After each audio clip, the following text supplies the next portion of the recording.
पौष माह की पुत्रदा एकादशी आ रही है और इसका व्रत 21 जनवरी को रखा जाएगा। पुत्रदा एकादशी का व्रत करने से सभी शुभ कार्यों में सिद्ध का आशीर्वाद मिलता है और जीवन के हर क्षेत्र में सफलता हासिल होती है। पुत्रदा एकादशी पौष मास की पहली एकादशी है और इस दिन पवित्र नदी में स्नान के साथ ही भगवान विष्णु की पूजा का खास महत्व है। आइए जानते हैं कब है पुत्रदा एकादशी। व्रत का मुहूर्त कब से कब तक है और इस दिन व्रत रखने का लाभ। 2024 साल की सबसे बड़ी एकादशी पुत्रदा एकादशी के दिन 3 सबसे बड़े योगों का निर्माण हो रहा है, जो कि है कुबेर योग, धन लक्ष्मी योग और गज की केसरी योग, जिस वजह से यह दिन धार्मिक दृष्टि से बेहद दिव्य और दुर्लभ समझा जा रहा है। इसलिए इस दिन यदि आप तुलसी से जुड़ा यह उपाय चुपचाप कर लेते हैं, आपकी किस्मत चमक जाएगी कि आपको विश्वास भी नहीं होगा। इसलिए कौन सा है वह उपाय जो आपकी किस्मत बदल देगा, जानने के लिए वीडियो को आखिर तक अवश्य देखें। और दोस्तों, यदि आप भी अपने जीवन में महालक्ष्मी और श्री हरि विष्णु की कृपा पाना चाहते हैं तो वीडियो को लाइक करके कमेंट में जय श्री हरि जय मां लक्ष्मी लिखना ना भूलें। साथ ही चैनल को सब्सक्राइब अवश्य कर लें। दोस्तों, पुत्रदा एकादशी का व्रत रखने से व्यक्ति को सभी पापों से मुक्ति मिलती है और मोक्ष की हासिल होती है। यही कारण है कि पति और पत्नी दोनों साथ मिलकर पुत्रदा एकादशी का व्रत रखते हैं। पुत्रदा एकादशी तिथि की शुरुआत 21 जनवरी 2024 को सुबह 5:06 पर हो रही है। इसका समापन 22 जनवरी 2024 को 12:46 पर होगा। ऐसे में पुत्रदा एकादशी का व्रत 21 जनवरी को रखा जाएगा। इस दिन व्रत से सुख समृद्धि धन संपदा की हासिल होती है। पुत्रदा को पुण्य कर्म के लिए सबसे अच्छा समझा जाता है। इसे भगवान विष्णु के सबसे प्रिय एकादशी में से एक समझा जाता है। जो व्यक्ति सच्चे मन से पुत्र एकादशी का व्रत रखता है उसे बैकुंठ की प्राप्ति होती है। धार्मिक मान्यता है कि हर तरह के पापों और समस्याओं से छुटकारा मिल जाता है। तो दोस्तों, आइए अब जानते हैं तुलसी की जड़ की मिट्टी के चमत्कारी उपाय। दोस्तों, तुलसी न केवल एक पौधा है बल्कि तुलसी देवी है। सनातन धर्म में गाय और पवित्र नदी को मां का दर्जा दिया जाता है। जैसे कि गंगा मां कहा जाता है, गाय को गौ माता कहा जाता है, उसी तरह तुलसी को तुलसी मैया कहा जाता है। तुलसी के हर पत्ते में साक्षात भगवान विष्णु का वास समझा जाता है। इस धरा पर जो भी देवता मानव रूप में वितरित हुए, उनमें से हर एक ने तुलसी की पूजा जरूर की है। जिस घर में इसका होता है वहां आध्यात्मिक उन्नति के साथ सुख, शांति और आर्थिक समृद्धि स्वतः ही आती है। प्रतिदिन सुबह उसी के दर्शन करने मात्र से आप देखेंगे कि आपका पूरा दिन अच्छे से गुजरता है। जब भी आप सोकर सुबह उठे तब आप अपने चेहरे को देखने के बजाय तुलसी के पौधे को अवश्य देख लें। सुबह शाम तुलसी की पूजा करने से हर पाप नष्ट हो जाता है। तुलसी के पौधे में लगी मिट्टी में समस्त तीर्थों का वास समझा जाता है। तुलसी की झड़ने में माता लक्ष्मी का वास समझा जाता है। इसके हर हिस्से में भगवान कृष्णा का वास समझा जाता है। दोस्तों, बंजारी में बजरंगबली का भाग समझा जाता है और भगवान विष्णु, कृष्णा, प्रभु श्री राम और हनुमान जी को बिना तुलसी पत्ते के भोग नहीं चढ़ाया जाता है और ऐसा भोग वे स्वीकार नहीं करते हैं जिसमें तुलसी ना हो। दोस्तों, वास्तुशास्त्र में कहा जाता है कि जिस घर में तुलसी का पौधा लगा हो, घर में कभी भी किसी भी तरह के रोग नहीं आते। और यदि इसे सही दिशा में रखा जाए और नित्य इसका पूजन किया जाए तो उस घर में वास्तु दोष उत्पन्न नहीं होता। और यह भी समझा है कि घर में किसी भी तरह की बड़ी अनहोनी होने से पहले तुलसी का पौधा सोख लेता है, अर्थात तुलसी का पौधा उस बला को अपने पर लेता है और आपको माता की तरह सुरक्षा प्रदान करता है। खुद बलिदान देकर हम सभी की रक्षा है। इसीलिए हमें अपने घर में तुलसी का पौधा अवश्य लगाना चाहिए। दोस्तों, तुलसी के पौधे हमें शुद्ध ऑक्सीजन देने के साथ साथ अनेक तरह के चमत्कारी लाभ भी प्रदान करता है, जिसके बारे में हम बताएंगे। दोस्तों, इस धरती के पौधे की वनस्पतियों से कई आध्यात्मिक बातें जुड़ी हुई हैं। इनको पूजनीय समझा गया है और इनमें देवी देवताओं का वास समझा गया है। दोस्तों, तुलसी के पौधे की पद्मा पुराना, ब्रह्मा भरात पुराना, स्कंदा पुराना, भविष्य पुराना और गरुड़ा पुराना में तुलसी के पौधे की कई विशेषताएं बताई गई हैं।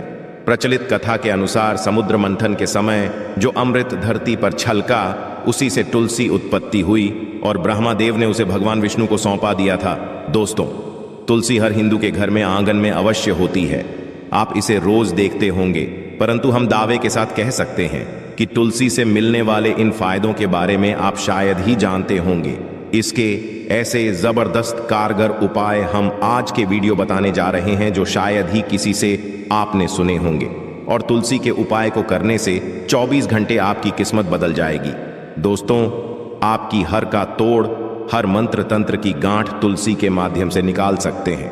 फिर वह धन की कमी हो, नजर बांधा हो, शादी में आ रहे अड़चन हो, गृह दोष हो, कोई बीमारी हो, हर मर्ज की दवा है तुलसी। दोस्तों, समझा जाता है कि यदि कोई व्यक्ति लगातार 1 महीने तक बजरंग बलिको के पत्ते लड्डू के साथ साथ या फिर किसी मिष्ठान के साथ चढ़ा दें, उसकी कोई भी मनोकामना हो अवश्य पूर्ण हो जाती है। तुलसी की मंजरी उतारने से चल रही समस्याएं तत्काल दूर हो जाती हैं। कई लोग के बोझ से परेशान हो जाते हैं। कुछ लोगों के बच्चों की शादी होने में जाती है तो तुलसी की मंजूरी उतारने से उनके जीवन में चल रही सभी समस्याएं तुरंत ही दूर हो जाती हैं। जिस व्यक्ति के जीवन में समस्या है उसे ही मंजूरी उतारने के लिए बोले तुलसी के पौधे में अनेक चमत्कारी गुण पाए जाते हैं। इसकी झड़ती, थोड़ी सी मिट्टी, तुलसी के गिरे हुए सूखे पत्ते, थोड़ी सी मंजूरी, इन तीनों को नहाने के पानी में डालकर आप स्नान करते हैं तो आपके लगे सारे दोष समाप्त हो जाते हैं। ऐसे दोष रहित व्यक्ति जीवन में आगे बढ़ते हैं। यदि आपको जीवन में आगे बढ़ने में कोई परेशानी आ रही है, कठिनाइयां आ रही हैं, लगता है कि सब कुछ रुक सा गया है, तो इन्हें नहाने के पानी में डालकर नहाए। तुलसी की जड़ की मिट्टी बहुत असरी होती है। नहाने के पानी में केवल मिट्टी को डालकर स्नान करेंगे तब भी आपके जीवन से बहुत सारे दुख नष्ट हो जाएंगे। आपके जीवन में बरकत आएगी। आपको आगे बढ़ने से कोई ताकत रोक नहीं पाएगी। दोस्तों, तुलसी की जड़ की मिट्टी का तिलक लगाने से हर क्षेत्र में आपको सफलता मिलनी शुरू हो जाती है। इससे आपकी सम्मोहन शक्ति बढ़ती है। लोग मोहित हो जाते हैं, आपसे असरित हो जाते हैं। ऐसा तिलक लगाने से आपका दुर्भाग्य सौभाग्य में बदल जाएगा। इस तरह की आप हजारों रुपए खर्च करने से भी नहीं ले पाएंगे। तो जो हम वीडियो में आपको बता रहे हैं उसे ध्यान से सुनना और पूरा वीडियो अवश्य देखना। आधा अधूरा ज्ञान सदैव घातक साबित होता है। आगे इसके भी लाभ बताएंगे जो आपको लाखों करोड़ों का फायदा पहुंचा सकते हैं। दोस्तों, हर रोज तुलसी का पत्ता हमें खाना चाहिए। जो व्यक्ति ऐसा करता है उसके पूरे जीवन भर सर्दी, खांसी, जुकाम, बुखार ऐसी बीमारियां नहीं होती, परंतु इसे निरंतर करते रहे, बीच में छोड़ ही नहीं। जिन लोगों को मौसम बदलते ही सर्दी, जुकाम हो जाता है, बुखार आ जाता है, मौसम बदलते ही तबीयत खराब होनी शुरू हो जाती है, ऐसे लोगों और को उपचार लेने की आवश्यकता ही नहीं है। यदि आप अपनी रोग प्रतिरोधक क्षमता बढ़ाना चाहते हैं तो बस हर रोज एक तुलसी का पत्ता खाना शुरू कर दें। ध्यान रखें, रविवार को तुलसी के पत्ते कभी भी तोड़े नहीं जाते, तो एक दिन पहले शनिवार के 2 पत्ते तोड़कर रखें ताकि रविवार दिन आपको पक्का तोड़ना ना पड़े। दोस्तों, वैसे अमावस्या, पूर्णिमा और एकादशी के दिन तुलसी के पत्ते नहीं तोड़े जाते और बिना स्नान किए हुए तुलसी को तोड़कर जो मानव पूजा का करता है वह अपराधी होता, उसकी की हुई पूजा निष्फल हो जाती है।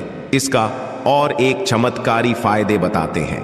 यदि आप निर्धारित संख्या में 6 महीने तक तुलसी के पत्ते खाते हैं, निर्धारित संख्या मतलब यदि आप 4 की में खा रहे हैं तो रोज 4 पत्ते ही खाने हैं, और यदि आप 5 की संख्या में खा रहे हैं तो आपको रोज 5 की संख्या में ही खाने हैं। और दिन में एक बार सुबह स्नान करने के बाद, भगवान का पूजन करने के बाद, और इस पूरे का हाल में आपको ब्रह्मचर्य का पालन करना होगा। देखना आपको गरिमा, महिमा, लगिमा सहित 22 तरह की सिद्धियां हासिल हो जाएंगी। हमने पौराणिक कथाओं में सुना है कि हनुमान जी हवा में उड़कर कहीं भी जा सकते थे, द्रोणगी पर्वत को अपने हाथों पर उठा लाए। ये सब अष्ट सिद्धियों के कारण ही संभव हुआ था जो उन्हें हासिल थी, कि इसी भी असंभव कार्य को संभव बनाना था। इन सिद्धियों की मदद से हो सकता है। संसार में अनेक पुण्य आत्मा है जिन्हें कई तरह की सिद्धियां हासिल हैं। तो यदि आप संख्या में 6 महीने तक तुलसी दल खाते हैं तो आपको इन अष्ट सिद्धियों की हासिल होगी, जिससे व्यक्ति असंभव को संभव कर सकता है। जरा सोचिए, इस तरह के खास उपायों के द्वारा आप अपनी जिंदगी किस तरह बदल के रख सकते हैं। हम इन्हें इसलिए बता रहे हैं ताकि आपका जीवन अत्यंत सुख में हो जाए। तो दोस्तों, तुल के पत्ते खाना शुरू कर दें, इससे शरीर रोग मुक्त रहता है। जो लोग रोगों से मुक्त रहना चाहते हैं वे तुलसी के पत्तों रोजाना नियमित सेवन करें। चलिए अब जानते हैं तुलसी के और कुछ खास दोस्तों, जिन लोगों पर बाधाएं, नेगेटिव शक्ति आदि का असर है, नजर दोष लग गया है, किसी के हाथ बद्दुआ लगी है, क्योंकि इस दुनिया में बहुत से लोग ऐसे होते हैं जो एक दूसरों से जलते हैं। उनकी नेगेटिव तरंगों के कारण नकारा ऊर्जा आपको घेर लेती है। यदि आप चाहते हैं कि भूत प्रेत बाधा, नजर दोष, किसी की हाय बद्दुआ कभी भी आप हो ना, तो आपको तुलसी के पौधे की एक सूखी जड़ लेनी है। उसे चांदी के ताबीज में रखकर लाल रंग के धागे में डालकर आपको गले में पहन है। कभी भी आपको बाधा, नजर दोष नहीं लगेगा। जो लोग भूत प्रेत बाधा से परेशान हैं, ऐसे व्यक्ति तुलसी की मिट्टी नहाने के पानी में डालकर स्नान करना शुरू करेगा। प्रेत बाधा आपके आसपास भी नहीं भटकेंगे। जिन लोगों पर भूत प्रेत बाधा का असर हुआ है, ऐसे व्यक्ति एक काम करें, तुलसी की घर में लेकर रखें, फिर रात में सोने से पहले इसे अपने माथे पर लगाए, सारा दुष्असर दूर हो जाएगा। नित्य ऐसा करने से आपको कभी भी भूत प्रेत बाधा सताएगी। यदि आप दुर्भाग्य से घिरे हैं, भाग्य आपका साथ नहीं दे रहा है, घोर निराशा छा गई है, घोर संकट आते रहते हैं, आपके अपने भी पराये होगा, आपको कुछ समझ में नहीं आ रहा कि क्या किया जाए, तो आप तुलसी के पत्ते की माला बनाकर बजरंगबली और भगवान श्री राम की मूर्ति या तस्वीर पर 21 दिन तक लगातार चढ़ाएंगे। बड़े से बड़े संकट, परेशानियां, कर्ज का बोझ तक दूर हो जाएगा। आपको एक हफ्ते ही इसके परिणाम मिलने शुरू हो जाएंगे और 1 महीने में पूरे तरीके से आप संकट मुक्त हो जाएंगे। इसमें से कोई भी उपाय आप करें और पूरे विश्वास और पॉजिटिव मनोबल के साथ करें। ये कोई हवाई बात नहीं है, बिल्कुल कारगर उपाय है। जब आप तुलसी के पत्ते हनुमान जी या प्रभु श्री राम को चढ़ाते हैं, तब हनुमान जी आपके कार्यों को सफल करने के लिए विवश हो जाते हैं। बेटी की शादी में दिक्कत आ रही है या शादी बार बार टूट है, तो आदत बना लें कि प्रतिदिन नियमित रूप से तुलसी को जल चढ़ाएं। इसके साथ ही जल अर्पित करने के बाद तुलसी के सामने हाथ जोड़कर अपनी इच्छा पूरी होने की प्रार्थना करें, तो जल्द ही विवाह के योग बनेंगे। व्यापार में नुकसान से बचने के लिए हर शुक्रवार को तुलसी में कच्चा दूध अर्पित करें, मिठाई का भोग लगाएं। भोग लगाने के बाद बचा हुआ प्रसाद किसी सुहागन को दान कर दें। ऐसा करने से इस बिजनेस में लाभ के योग बनने लगेंगे। दोस्तों, आपके घर में जो तुलसी पौधा लगा है, एक बार देखना कि आपने उसे किस दिशा में रखा है। तुलसी से शुभ परिणाम हासिल करने के लिए उसे उचित दिशा में रखना आवश्यक होता है। तो तुलसी के को यदि आप उत्तर की तरफ रखते हैं तो इससे धन की हासिली होती है। इससे आपके घर में धन निरंतर आता रहेगा। बस शर्त है आप उसकी अच्छे से देखभाल करें, नियमित पूजन करें। तुलसी का पौधा यदि आप पश्चिम समय में रखते हैं तो घर में सुख, शांति और वैभव का वास होता है। यदि पूर्व की तरफ रखते हैं तो निरोग माया हासिल होती है और इससे शत्रु नाश हो जाता रहेगा। हर शत्रु का मतलब कि आपके घर में दुख, तकलीफ ली परेशान, ऐसे शत्रु जो आने वाले होंगे उन्हें तुलसी मैया नष्ट कर देती है। परंतु यदि आप दक्षिण दिशा की तरफ तुलसी के पौधे को रखते हैं तो इससे संपूर्ण घर बर्बाद हो जाता है। आपने जरूर देखा होगा कुछ लोगों के घर तुलसी का पौधा लगा रहता है, परंतु ऐसे व्यक्ति दरिद्री रहते हैं। दरिद्री होने का एक कारण यह भी हो सकता है कि वह तुलसी के पौधों को दक्षिणी दिशा में रखा हो। ना तो तुलसी को रखने में दिशा का खास रूप से ध्यान जरूर रखना चाहिए। फिर देखना तुलसी के शुभ असर आपको कहां से कहां पहुंचा देते हैं। आपको इस बात का भी ध्यान रखना होगा कि तुलसी के पौधे को पर्याप्त धूप लगे। जहां भी तुलसी का पौधा रखा जाता है वहां के आसपास सदैव सफाई होनी चाहिए। दोस्तों, इसी के साथ तुलसी से जुड़े कुछ चमत्कारी उपाय जिन्हें आप अपनी सुविधा के अनुसार अवश्य करें। तुलसी की पत्तियां जब सूख जाएं तो आप उन पत्तियों को अपने नहाने के पानी में इस्तेमाल कर सकते हैं। नहाने पानी में तुलसी डालने से शरीर से नेगेटिव ऊर्जा का वास नहीं होता। साथ ही आप यदि भगवान कृष्ण के बाल स्वरूप की पूजा करते हैं तो उसमें आप तुलसी के सूखे पत्तों का इस्तेमाल कर सकते हैं। कि कृपा हासिल करने के लिए लाल रंग के कपड़े में तुलसी की सूखी पत्तियों को बांधकर उस स्थान पर रख दें जहां आप अपना धन रखते हैं। ऐसा करने से मां लक्ष्मी की कृपा बनी रहती है। व्यक्ति को आर्थिक समस्या से जूझना नहीं पड़ता है, व्यक्ति की आर्थिक होती है। तो दोस्तों आइए अब आपको सुनाते हैं उत्पन्न एकादशी से जुड़ी पौराणिक कथा, जिसको सुनने मात्र से आपकी सभी मनोकामनाएं पूर्ण हो जाएंगी। पौराणिक काल में मुचकुंदा नाम का राजा राज्य था। वह बड़ सत्यवादी तथा विष्णु भक्त था। उसका राज्य बिल्कुल निशुल्क था। उसकी चंद्रभागा नाम की एक कन्या थी, जिसका विवाह उसने राजा का पुत्र शोभन से कर दिया। राजा मुचकुंदा एकादशी का व्रत बड़े ही नियम से करता था और उसके राज्य में सभी कठोरता से इस नियम का पालन करते थे। एक बार कार्तिक माह में राजकुमार शोभन अपने ससुराल आया हुआ था। उस दौरान उत्पन्न एकादशी का व्रत आने वाला था। शोभन की पत्नी चंद्रभागा ने सोचा कि मेरे पति तो बड़े कमजोर हृदय के हैं, वे एकादशी का व्रत कैसे करेंगे, जबकि पिता के यहां तो सभी को व्रत करने की आज्ञा है। चंद्रभागा ने पति को बताया कि यहां जीव जंतु भी एकादशी के दिन भोजन नहीं करते हैं। ऐसे में राज्य का दामाद ही व्रत नहीं करेगा तो उसे राज्य के बाहर जाना पड़ेगा। चंद्रभागा की इस बात को सुनने के बाद आखिरकार शोभन को उत्पन्न व्रत रखना ही पड़ा, लेकिन पारण करने से पहले ही उसकी मृत्यु हो गई। इसके बाद चंद्रभागा अपने पिता के यहाँ ही रहने लगे। यहाँ रहकर ही पूजा पाठ और व्रत करती थी। वहीं एकादशी व्रत के असर से शोभन को अगले जन्म में देवपुर नगरी का राज्य हासिल हुआ, जहाँ धन धान्य और ऐश्वर्य की कोई कमी नहीं थी। एक दिन मुचकुंद के नगर के ब्राह्मण ने शोभन को देखा तो उसे पहचान लिया। ब्राह्मण नगर को लौट चंद्रभागा को पूरा वाक्य बताता है। चंद्रभागा ने बताया कि वह पिछले 22 साल से एकादशी व्रत कर रही है। इसके असर से पति शोभन को पुण्य फल की हासिल होगी। चंद्रभागा शोभन के पास जाती है और उसे एक आग का समस्त पुण्य सौंप देती है। इसके बाद मां लक्ष्मी की कृपा से देवपूर्व में सुख, सौभाग्य और समृद्धि में वृद्धि होती है और चंद्रभागा शोभन साथ लगते हैं